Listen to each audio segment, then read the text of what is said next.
From VOA Learning English, this is In the News. Millions of sports lovers are thinking about just one thing right now: the Winter Olympics in Sochi, Russia.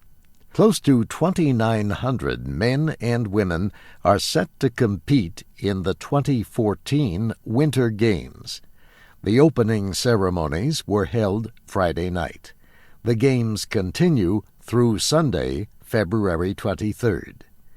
The Olympics are bringing a lot of attention to Sochi, a city on the Black Sea. Sochi is a popular area for vacation travelers. The area is known for its mild winters with warm to hot weather in the summer. At least $50 billion is being spent on the 2014 Winter Games, making it the costliest Olympics in history.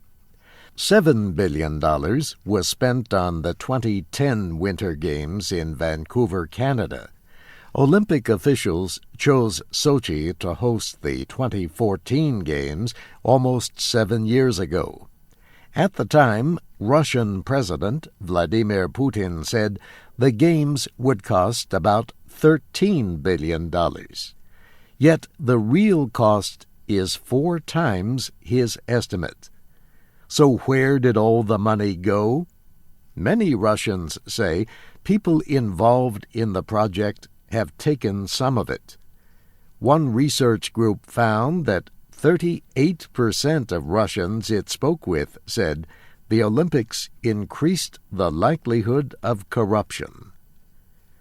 Other observers say the high cost is partly the result of security measures. Brian Jenkins is a terrorism expert from the Rand Corporation.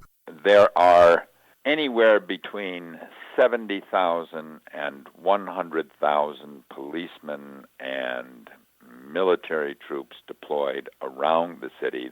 In addition, we hear reports that Russian authorities are going door to door in Sochi looking for suspects. The main threat comes from separatist and Islamist groups from the North Caucasus, especially from Chechnya and Dagestan. One group claimed responsibility for 2 suicide bombings in Volgograd last December. The attacks killed more than 30 people. The city is only about 600 kilometers away from Sochi. Bruce Hoffman is a terrorism expert from Georgetown University in Washington, D.C. He says the increased security makes Sochi a difficult target for terrorists. He says they probably know they cannot get close to those attending the games. But they can, and I believe their intention is to make life difficult for the Russians and to create some sort of an incident that takes away from the enjoyment and the sporting spectacular that's the Winter Olympics. The last time Olympians from around the world competed on Russian soil was in 1980. That was a year after Soviet troops invaded Afghanistan. 60 countries boycotted the Moscow Summer Games. Thomas de Waal, a British journalist, says President Putin has a lot invested in the Sochi Olympics. He is a man who, as we know, has made his whole brand about this is a man who has put Russia back on the map, who's made Russia strong again, respected again, a place of prestige. As the Games began, protesters were criticizing Russia's treatment of homosexuals. Critics of a Russian law recently demonstrated in 20 cities around the world.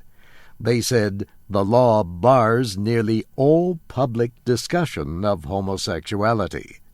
President Barack Obama is not sending any top officials to the Sochi Olympics.